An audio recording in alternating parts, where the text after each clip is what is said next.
Yes, I'll grab them right now. All right, you got us live streaming? Yep, started right now.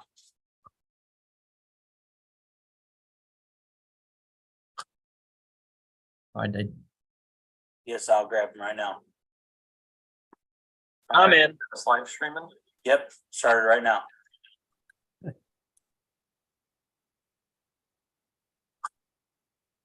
I did. Yes, I'll grab them right now. Marshall, I Okay. think we got everybody. Yep, started right now. Getting a little audio feedback. Yes.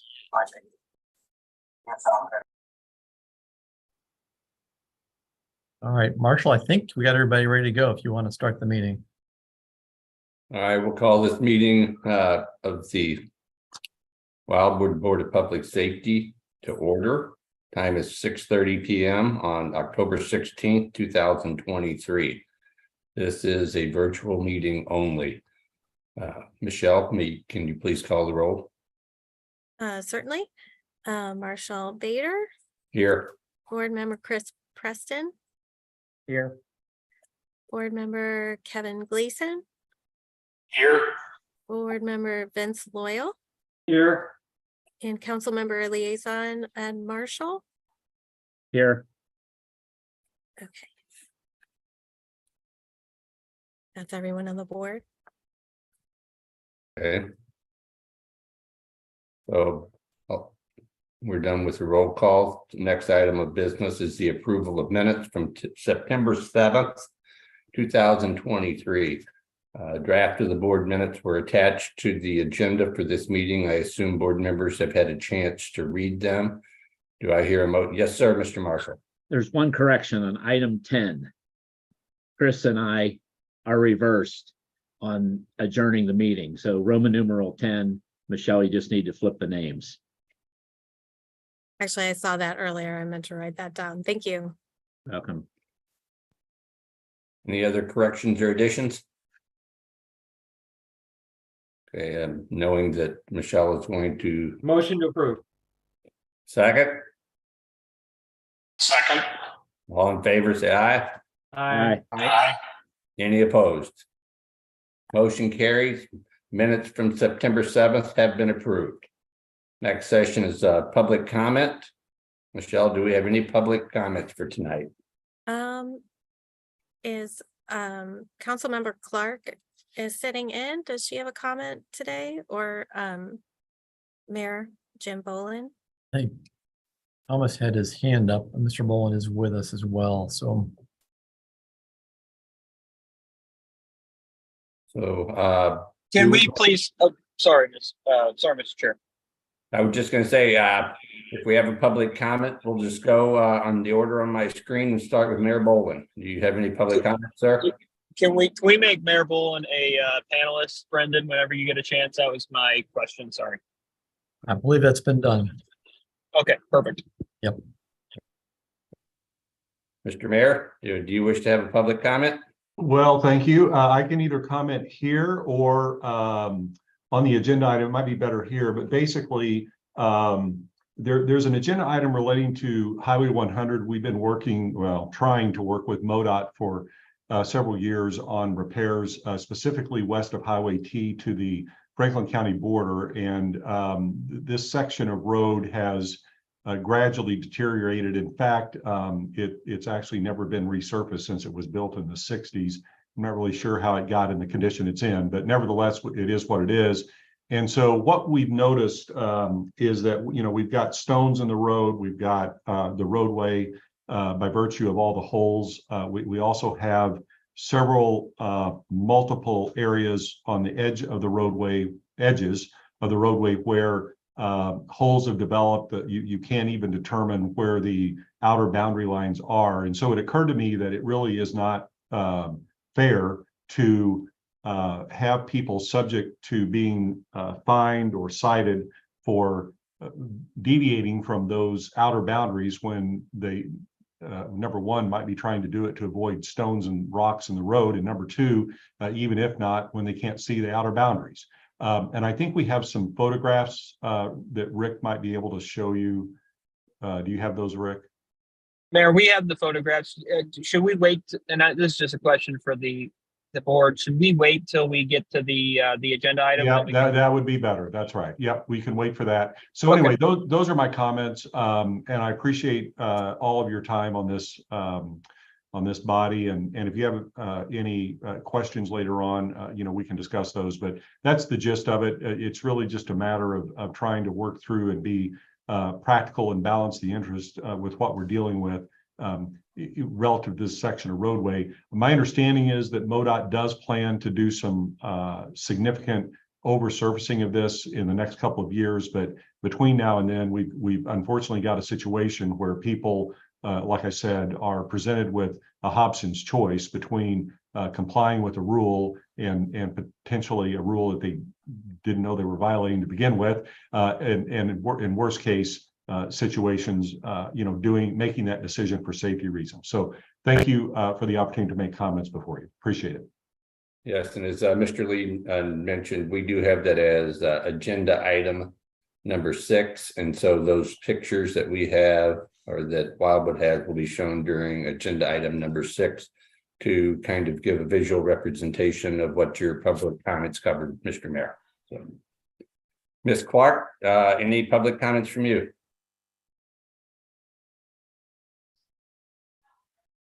Thank you, Chair. The mayor just covered everything that I had on my list of things to cover tonight. And so I thank you very much. And I know that you have at least one other person on the call with you. Do they have any public comments?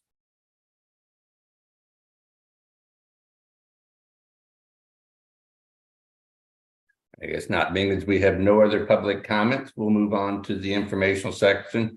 Item number 4. Do we have any items that I'm unaware of on section 4, item 4 for the information phase?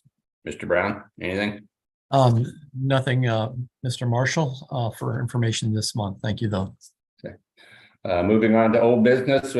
Last month, we talked about Lafayette High School, the on-street student pickup concerns. Lieutenant Bland, I know I'm putting you on the spot. Did Captain Mundell give you any sort of update from the City of Wildwood Police Department? He did. We've continued to have our traffic officers continue to monitor the area on a daily basis during the school drop off and pickup times.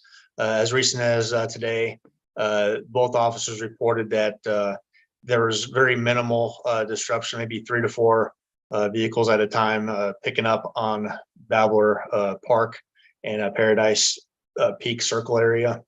They did notice a slight backup on 109 whenever people were trying to pull into that subdivision there, but no enforcement action has had to be taken, and it was very minimal disruption. Maybe 4 to 5 minutes here and there whenever school's letting out. And Mr. Brown, I'm thinking we have not added any additional signage in that area to date. Is that correct? Mr. Marshall and board members, I did want to point out the signage that we discussed at the last meeting has been installed. So there are signs in place on West Glen Farms that say no stopping or standing. In addition, we did install them across the street in Dartmouth. So we have added all the new signs that I think were approved as of the last meeting. I think what's happened, and Lieutenant Bland had kind of referenced this, we are seeing, unfortunately, the results we feared, which is that on Babbler View Drive, which is south of Lafayette, at 109, there are some folks now moving to that area, unfortunately. So I know I drove around today, and I did see our traffic officers out, both on West Glen and on Babbler View. And I think we saw on Babbler View, there was probably 6 to 10 people, unfortunately, waiting. That was my observation, for a pickup or to potentially pick up their students. So that's consistent with, we've gotten some phone calls as well in the office of this occurrence starting. So if our goal was to move folks to another area, we've been very successful doing that, unfortunately. So at this point, we can keep monitoring that situation further. Frankly, if the board wants us to move forward with some additional signage on Babbler View and Paradise Peak, we could certainly do that and probably get that done without much difficulty. If I weigh in here, I would say let's give, the Wildwood precinct time to kind of work in that area. If we're dealing with just a few cars here and there, they'll probably, I would think, be able to get the message out. And maybe we can avoid signage altogether. I say give it a, in my opinion, give it a month just to kind of see what develops there. And then, if it continues to be an ongoing problem, then we discuss adding additional signage. Any other? You did, Rick, did you say we were getting complaints from the residents? I've gotten, personally, I've gotten a couple calls from a couple residents that live on Babbler View or Paradise Peak, just adjacent to Route 109. So beyond that, nothing, but I did confirm it today when I was out there. There was about, 6 to 10 cars, it seemed to me, that were potentially waiting to pick up their student from Lafayette. Which is a similar number to what prior had been over on West Glen, or I think West Glen had quite a few more. They seemed to be tickled to death. I had 2 or 3 emails from the people on the street saying they just really appreciate it. I've not got up there. I've seen 1 car, but I'm not sure they weren't parked before that. So that seems to have helped there. But as you said, if they're moving from one place to the other, that seems to be a lot longer walk down from Lafayette to the other street. But I'm sure versus taking a bus, I'd be sad. yeah, well, and I actually drove by there too, and some were coming out the back of the school, not out the front door. Yeah. Where they're probably even closer coming out the back than they were to West Glen from the front. So I mean, I feel for those residents. We moved it from West Glen based on the concerns there and the sitting there, and now we have them. Probably that word will continue to grow of here's where you need to go instead, would be my guess. Just kind of word of mouth that will eventually grow. That just how long we move that to there and put the people on I forget, it's Babbler View or whatever it is, Yeah. to put them through now having that there. I mean, it definitely has moved there as a result of the signage. Again, problem being we put signs up, where does it go next? That's concerning. Do they start going across 109 to the nursery or somewhere else that's even worse as far as crossing thoroughfares? But So is the back door of the school, correct me if I'm wrong, that's not a normal egress point from that school, correct? Normally they go out the front. I think so. I mean, you guys, yeah, I think the buses and all that are out the front. I don't know that they're prevented from going out other doors to the parking lot and things like that. Even from the front door, it's not much further. Well, what I was going getting at is that just more doors that, the SROs and school security have to watch, at 3 o'clock in the afternoon. That's where I was going with it. And what we don't want to do is create a situation in which we're encouraging people to go out the back door of the school if that's going to cause problems in the future. So. It's my understanding based on our traffic officers that some people were using that utility road or whatever it's called to pick up their children. That was causing somebody to back up on 109 today. So they were using that. I did see that as well, that they were actually stopping on 109 at that utility driveway on the backside of Lafayette to pick up students. And that utility drive is owned by Lafayette and controlled by them, correct? Yeah, it's not a Wildwood street. So. Vince, looks like you had something to say? No? Okay. Suggestions here? Yeah, I'd recommend our traffic officers continue to monitor it, provide feedback for the next meeting. But I think that you're just going to continue to displace the issue if we put up more signage. So I'd agree with just as of today, I don't believe we've had any traffic related crashes or no citations or whatnot. No enforcement's had to be taken. And what I was told today, very minimal disruption. So is it the position of the board that we're going to give it a month and see what, talk about this in November, see if there's any change, better or worse? You need a motion? I was just going to ask Mr. Brown, do we need a motion for that? If you desire to do that, that's fine. I don't know that I need one though. Thank you. So we'll just make it a discussion item and we won't make a motion on it. And then we can revisit it next month. Any other, excuse me, any other items under? Yes, sir, Mr. Gleason. Quick question.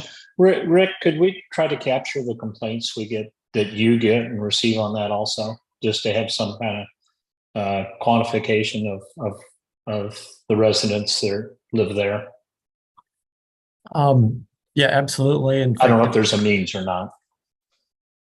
so far it's been just contact through phone and email. I wouldn't mind following up with the HOA, with the trustees as well, frankly, to get their sentiment on the issue, if that's okay.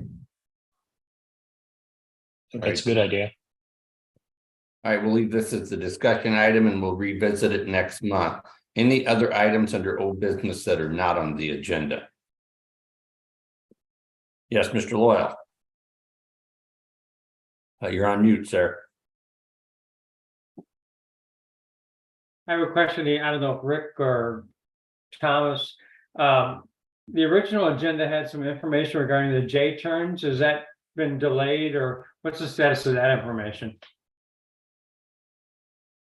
I would, Mr. Loyal, I would anticipate bringing that to the board at your next meeting. I've kind of pulled it off because I didn't want to get too far ahead of the formal report that has been completed by the consultant. So I just held it back for the next meeting. Okay, great. Thank you. Yep. Okay.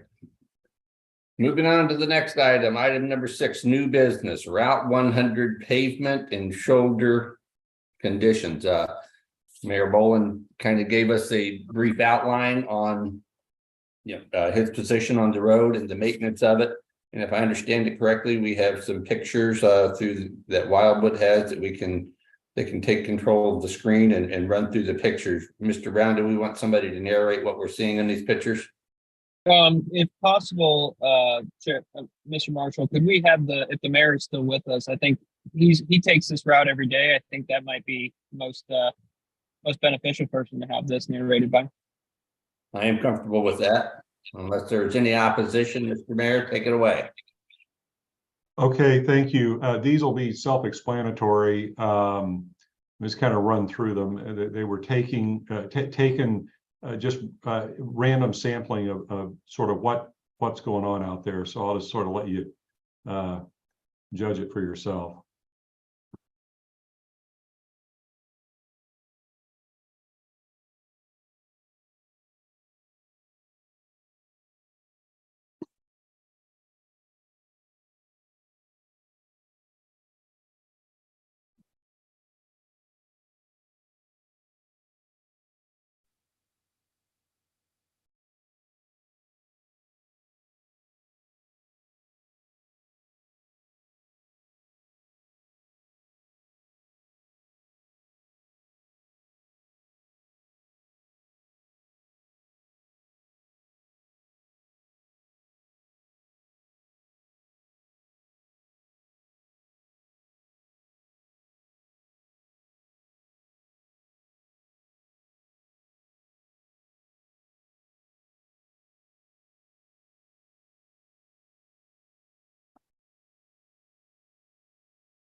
That's all for the photos. Right. So essentially the request before that I would have for the board is to provisionally suspend, and I've talked to the captain, just so you know, the captain Mundell and to our city attorney, and obtain their approval for this request. But the request is to provisionally suspend enforcement of someone who is deviating across the outer boundary lines for obvious reasons here. When that is done for either safety or simply not being aware of the fact that the line doesn't exist anymore, either of those conditions. So if it's done in the mind of the officer for other reasons, then they are free to cite, but in their judgment, and they do have discretion in this in any event, but if their judgment is that it's for either of those two reasons, for basically self-protection, safety, to avoid stones in the road, or because they simply can't see them, then until we get the repairs done, the enforcement would not occur as to those two situations. Yeah, so basically, we don't want to penalize people for dodging potholes, so. In large measure, yeah, and rocks that are coming from all of those potholes, yeah, that can't seem to get fixed. So Do we know, has MoDOT been approached about, street sweeping that stretch of road to get all that loose debris off of it? I would love to show you all the emails that have been given to MoDOT. They are numerous, and it is voluminous. Yeah, because I look at one of the safety factors there is all the loose debris on the road that's going somewhere when somebody runs over it. You got it. So, I mean, I would say, I think that it's a good idea for, the Wildwood Police Department to suspend enforcement of, single lane, violated single lane use. If the purpose of that is for them to avoid the potholes or loose debris or missing pieces of the roadway, I would support that motion 100% on that one. Members of the board, Mr. Gleason? Quick question, just to be clear on that. Is that violating enforcement of just the white lines, the outer lines, or is that also not enforcing the center line? My request at this point is just the outer lines, and actually one of those is yellow and one of those is white. The one on the inner side of Highway 100 is yellow. The one on the outer boundary is white. But at this point, my ask does not have anything to do with the center line. Okay.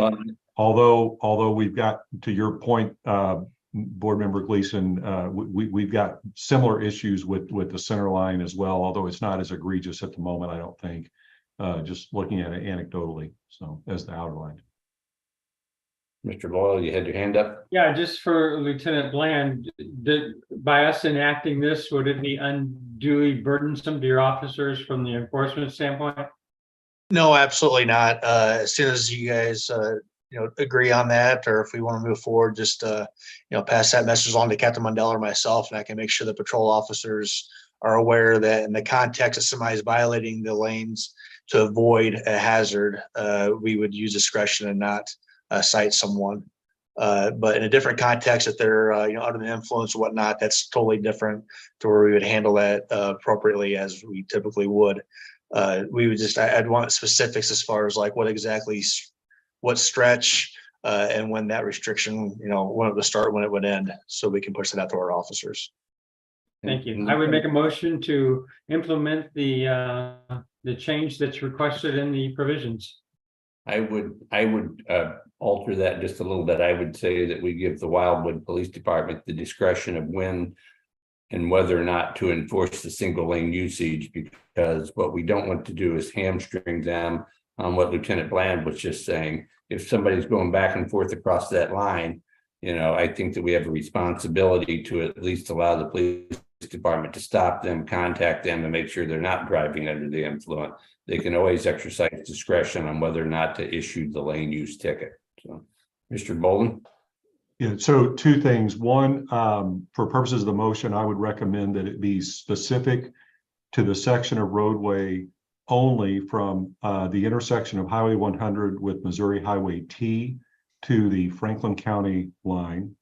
And number two, to your point, Chair Bader, only that the law enforcement officials have the discretion as to specifically avoiding the lines for safety purposes and or because they simply don't know where the lines are because they're not there anymore. But not for all these other things. So if we could, I'd recommend the motion be specific as to those three things. Thank you. I would modify to include the mayor's revisions. All right, so who wants to take a stab at wording this motion? Because we know it's going to I can be. do that if you want. Go ahead, sir. I make a motion to allow discretion to Wildwood Police in enforcing the I don't know. I'm not sure how to term to make sure we don't include the center line where that goes to two lanes, but to avoid obstructions in the road, as well as where the road is not marked sufficiently from Highway T to the Franklin County line. Brad, is that gonna work for your team? Yes, that'll be fine. As soon as we solidify the wording, we'll push that out to our officers and it'll take effect immediately. Okay. Do I hear? Second. All right, all in favor, say aye. Aye. I Anyone opposed? I think the mayor may have had his hand up there. Yes, sir, Mr. Mayor. Yeah, sorry, just a procedural question in terms of the lieutenant's point about taking effect immediately, and I don't know the answer to this.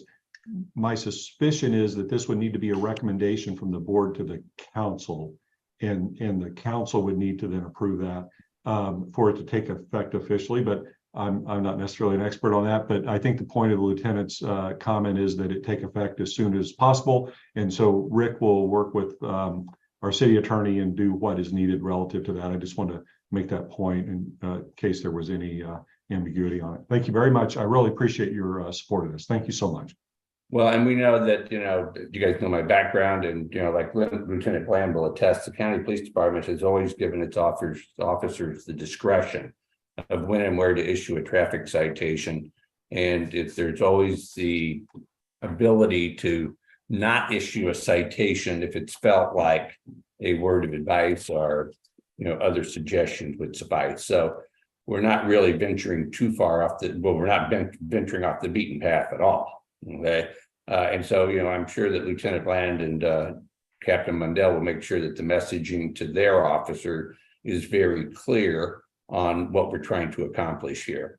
And then Mr. Brown can work with the city attorney to kind of draft what we want this recommendation to look like going to the city council.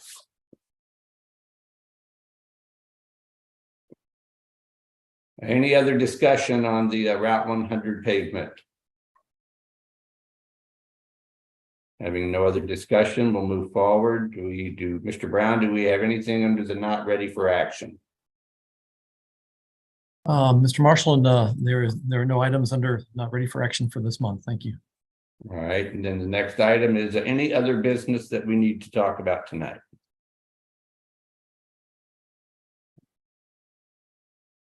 Hearing none, do I hear a motion to adjourn? So moved. All right, who went first, Mr. Marshall or Mr. Loyal? Doesn't matter. All right, we're gonna say Mr. Marshall passed the motion to adjourn the meeting. Mr. Loyal supported it. Do I hear all those in favor say aye? Aye. Any opposed? Motion carried, meeting is adjourned. Thank you. Thank you. Yeah. Good night. Good night. Thank you, Brian.